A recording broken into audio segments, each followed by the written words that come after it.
Hey everybody, it's the Mad Master here. I'm doing a video today, and this video is about some semantical debate that I have kind of with people that use these terms about things.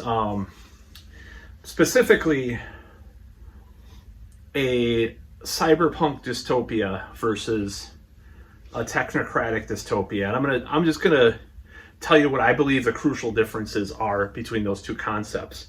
So I did a video about this. God, I don't even know when. I think it was 2020 actually, because I was actually that was so much fun. We were playing a cyberpunk campaign, me and some of my friends that are in the role playing thing. So I was deeply like into the cyberpunk thing. So this whole notion of cyberpunk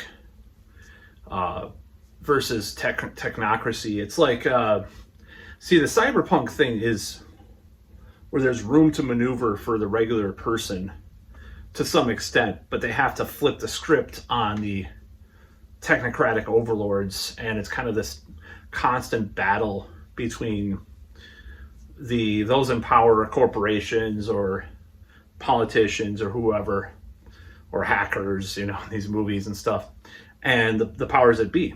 Now, with a technocratic dystopia, what that means is that most people will be in line with what's happening. And like, there might be some, resistance, but it's not like with a cyberpunk thing. It's more, there's this interplay between these different forces.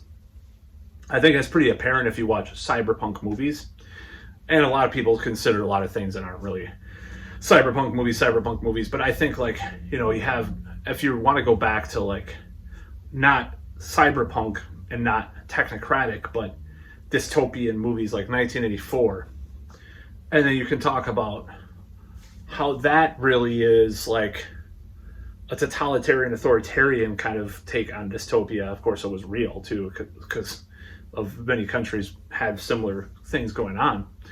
But you also have things, like Blade Runner or, like Strange Days, movies like that, or books, like that are by William Gibson, where your regular person could be in defiance of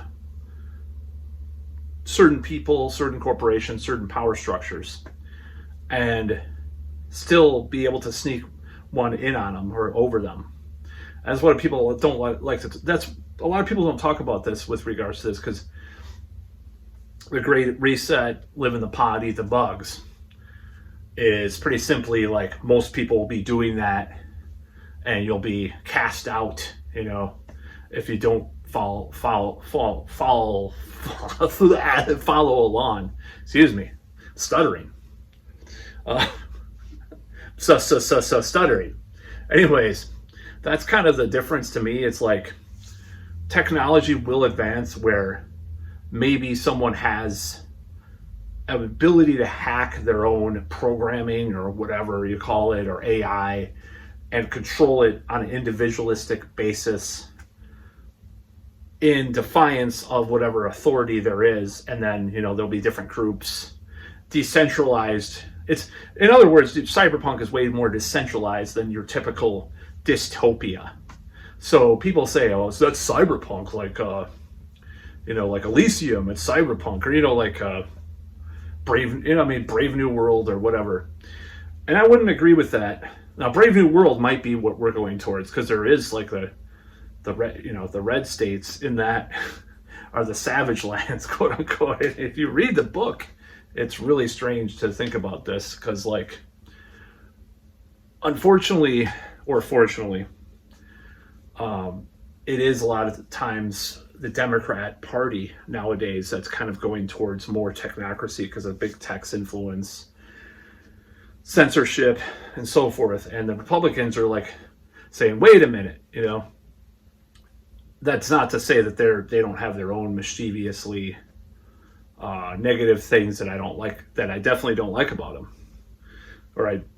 Because it's like, you want to talk about global technocracy versus Christian fascism.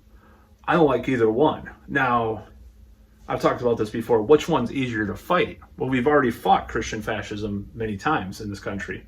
You know, the whole satanic panic, you know, the whole, just a lot of the different phases that our country goes in. It's easier to fight that whole, you know, thing than a huge fledgling technocracy. In my personal opinion, that's why I won't vote. But if I had to vote, who would I choose? I don't know at this point. I mean, I would choose the more libertarian Republicans, possibly, because in the cases where they are resisting a lot of this stuff.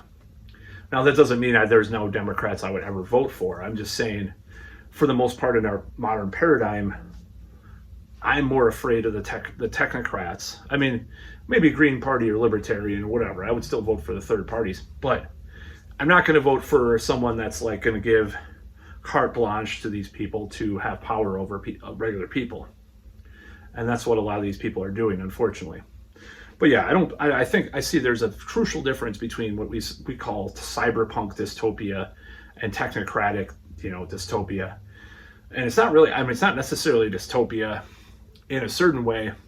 It is, you know, if you watch Blade Runner movies, or if you read William Gibson, or what's his name? I have some other books too. I've been buying more books. I buy books all the fucking time, unfortunately.